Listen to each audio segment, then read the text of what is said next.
नमस्कार दोस्तों, स्वागत है आपका अपने चैनल पर। आज की बड़ी खबर के साथ आपके सामने मौजूद है, जहां पर हैदराबाद के नगर निगम के चुनाव में भारतीय जनता पार्टी को तगड़ा झटका लगा है और इसी के साथ में बीजेपी के द्वारा और गोदी मीडिया द्वारा दिन रात हैदराबाद के कैंपेन को दिखाया जा रहा था। और आज सुबह से ही बीजेपी और उनके समर्थित पत्रकारों की ओर से लगातार रिजल्ट दिखाए जा रहे थे, लेकिन जैसे ही बीजेपी करारी शिकस्त की तरफ भागी है, उसके बाद से गोदी मीडिया में जबरदस्त सन्नाटा देखने को मिल रहा है। दोस्तों, क्या कुछ है पूरी खबर आपको बताएंगे जरूर, लेकिन उससे पहले अगर आप भी हैदराबाद के इस चुनाव के अंदर टीआरएस और एआईएमआईएम के जीत का समर्थन करते हैं और हैदराबाद की जनता का समर्थन करते हैं, तो इस वीडियो को लाइक करिए, लाल बटन दबाकर चैनल को सब्सक्राइब करिए, घंटी दबाइए और कमेंट बॉक्स में लिख कर बताइए कि हैदराबाद के चुनाव के ये नतीजे बीजेपी को करारा तमाचा है या नहीं है, या फिर गोदी मीडिया के लिए आईना है। क्या कुछ आपका मानना है, कमेंट बॉक्स में लिखिएगा जरूर। आपको बता दें कि पहली और बड़ी जानकारी जो सामने आ रही है, जहां पर हैदराबाद के नगर निगम के चुनाव में बीजेपी ने गृह मंत्री से लेकर केंद्रीय मंत्री और मुख्यमंत्री के साथ साथ भारतीय जनता पार्टी के कई सारे नेताओं को चुनावी मैदान में उतारा था। और ऐसे में बताया जा रहा था कि बीजेपी ने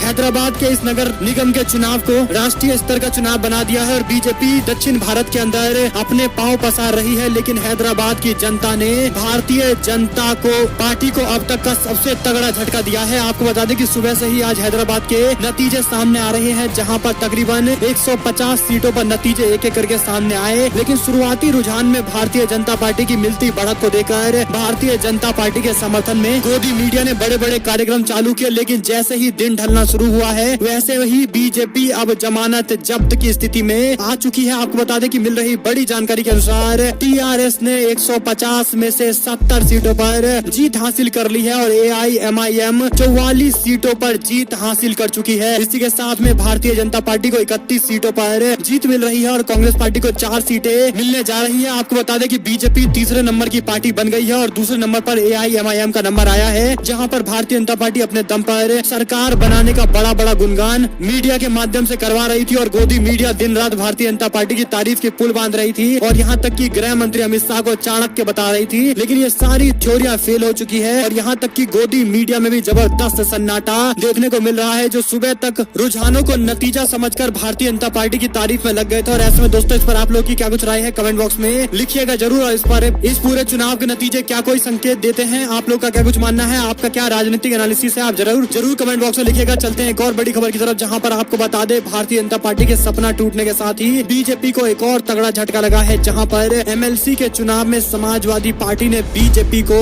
मोदी के गढ़ में दी है शिकस्त। आपको बता दें कि समाजवादी पार्टी ने 2 की 2 सीटें जीत ली है। दरअसल दोस्तों, लाल बहादुर यादव ने जीत का परचम फहराया है। लाल बहादुर यादव ने अपने निकटतम प्रतिद्वंदी डॉक्टर प्रमोद मिश्रा को हराकर बीजेपी के गढ़ में समाजवादी पार्टी ने सेंध मारी है और ये अप्रत्याशित जीत समाजवादी पार्टी की हुई है। आपको बता दें कि भारतीय जनता पार्टी के लिए तगड़ा झटका है। और इसी के साथ में आपको बताते चले, किसानों के आंदोलन को लेकर आ रही बड़ी जानकारी के अनुसार गृह मंत्री अमित शाह के घर कृषि मंत्री और रेल मंत्री की बैठक जारी है। लगातार प्रचंड आंदोलन, किसानों का आंदोलन बनता जा रहा है। माना जा रहा है कि सरकार किसानों के आंदोलन को खत्म करने की तैयारी को लेकर बैठक कर रही है। कृषि बिल में संशोधन को सीधे तौर पर किसानों ने खंडन करते हुए कहा कि वो संशोधन नहीं चाहते हैं, बल्कि इस कानून को जल्द से जल्द वापस लेना चाहते हैं, वापस करवाना चाहते हैं। और इसी तरह से किसानों ने स्पष्ट कर दिया है कि वह किसी भी तरह से आंदोलन छोड़ने वाले नहीं है जब तक ये कानून वापस नहीं होता है। आपको बताते चले, गृह मंत्री अमित शाह के घर पर कृषि मंत्री नरेंद्र सिंह तोमर और रेल मंत्री पीयूष गोयल के बीच में बैठक हुई है। दोनों मंत्री 15 मिनट पहले अमित शाह के आवास पर पहुंचे थे।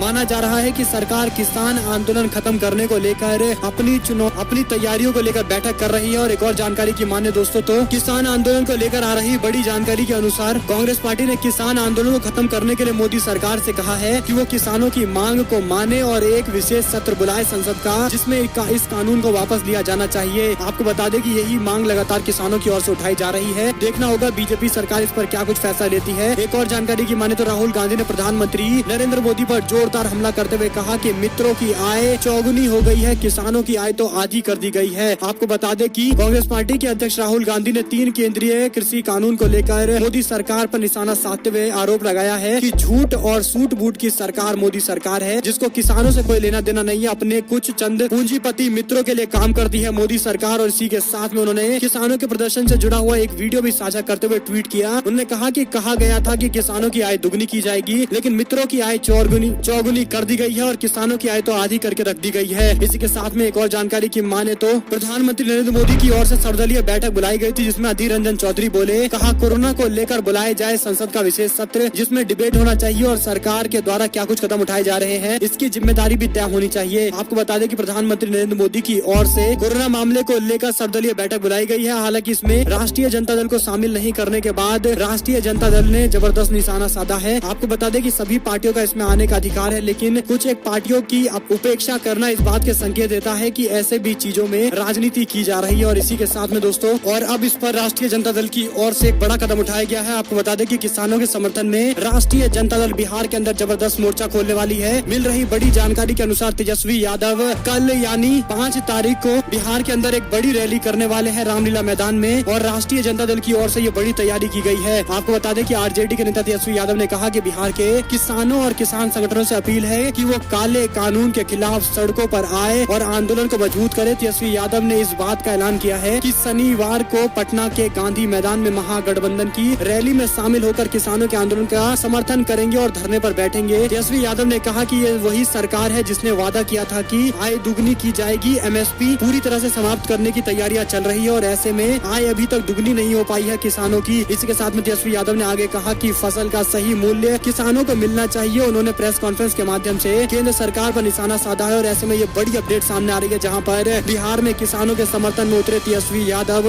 करेंगे लाखों लोगों की एक बड़ी रैली। और इसी के साथ में आपको बताते चले कि बिहार के अंदर दरभंगा के राजद के जिला अध्यक्ष का ऑडियो वायरल हो रहा है। अब्दुल बारी सिद्दीकी के खिलाफ साजिश का पर्दाफाश हुआ है। दरभंगा जिले के अंदर एक ऑडियो वायरल हो रहा है, जिसमें राष्ट्रीय जनता दल के दरभंगा के जिला अध्यक्ष राम नरेश यादव कथित तौर पर केवटी विधानसभा में पार्टी के प्रत्याशी अब्दुल बारी सिद्दीकी को हराने की बात कहते हुए सुने जा रहे हैं। बिहार विधानसभा चुनाव के नतीजे आने के बाद अब दरभंगा जिले के अंदर एक ऑडियो वायरल हो रहा है, जिसमें राष्ट्रीय जनता दल के दरभंगा के जिला अध्यक्ष राम नरेश यादव कथित तौर पर केवटी विधानसभा से पार्टी के प्रत्याशी अब्दुल बारी सिद्दीकी को हराने की बात कह रहे हैं। और ऐसे में हो सकता है पार्टी की ओर से कोई बड़ा कदम उठाया जाए, कोई सख्ती भरा कदम उठाया जाए और पार्टी में बदलाव को लेकर एक बड़ा संकेत दिया जाए। इससे पहले तेजस्वी यादव ने भी स्पष्ट तौर पर यह कह दिया है कि पार्टी विरोधी गतिविधियां करने वाले सभी लोगों के खिलाफ चुन चुन कर कार्रवाई की जाएगी और विधानसभा चुनाव में जितनी भी कमजोरियां थी उन सभी को सुधारा जाएगा। एक और अपडेट की माने तो बंगाल के अंदर मर्यादा भूले बीजेपी के नेता दिलीप घोष ममता बनर्जी को गाली देते हुए उनको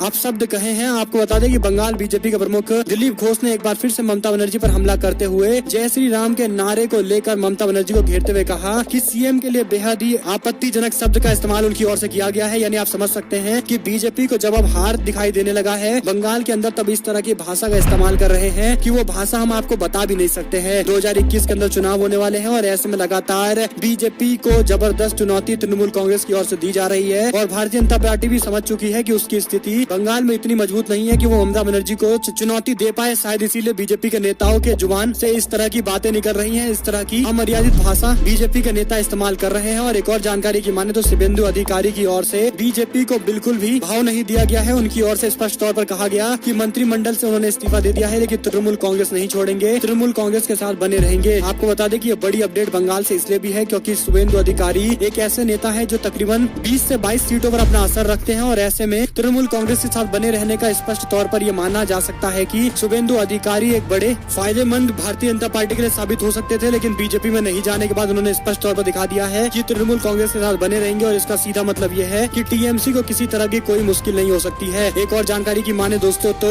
किसान आंदोलन को लेकर भारत ने कनाडा के उच्चायुक्त को तलब किया है और प्रधानमंत्री ट्रूडो के बयान को लेकर टिप्पणी पर अपना विरोध जताया है। किसान आंदोलन को लेकर कनाडा के प्रधानमंत्री जस्टिन ट्रूडो के बयान पर भारत ने कड़ी आपत्ति जताई है। इस संबंध में भारत ने आज कनाडा के उच्चायुक्त को तलब किया है और उनको पूरे मामले की जानकारी देते हुए कहा कि भारत की ओर से इसका विरोध किया जा रहा है क्योंकि कोई विदेशी नेता भारत की अपनी लोकल राजनीति पर इस तरह के बयान देगा तो भारत उसको कतई बर्दाश्त नहीं करेगा। कांग्रेस पार्टी और विपक्षी पार्टियों ने भी कहा था कि हमारा मामला है ये किसान आंदोलन और इसीलिए हम अपने स्तर पर इसको सुलझाएंगे। किसी विदेशी प्रधानमंत्री की हिदायत की जरूरत नहीं है और किसी विदेशी प्रधानमंत्री के भाषण की जरूरत हमें नहीं है। ऐसे में दोस्तों अगर आप भी इस स्टैंड का समर्थन करते हैं कि भारत सरकार ने कम से कम कनाडा को चेताया है कि आप इस तरह की बयानबाजी ना करें, किसी दूसरे देश के लोकल मुद्दे पर आप अपनी अंतर्राष्ट्रीय राजनीति की रोटियां ना सेके, ये बात सही है तो आप कमेंट बॉक्स में लिखिएगा जरूर। और आपको बताते चले कि ये सारी बड़ी अपडेट एक एक करके सामने आ रही थी, जहां पर हमने आपको बताया कि किस तरह से हैदराबाद में बीजेपी का सपना टूटा। तमाम दिग्गज नेता उतारने के बाद भी भारतीय जनता पार्टी सम्मानजनक सीटें नहीं जीत पाई है और इसी के साथ में ये सारी बड़ी अपडेट आ रही थी जो हमने आप तक पहुंचाई। अगर आपको एक भी खबर अच्छी लगी हो तो इस वीडियो को लाइक करिएगा,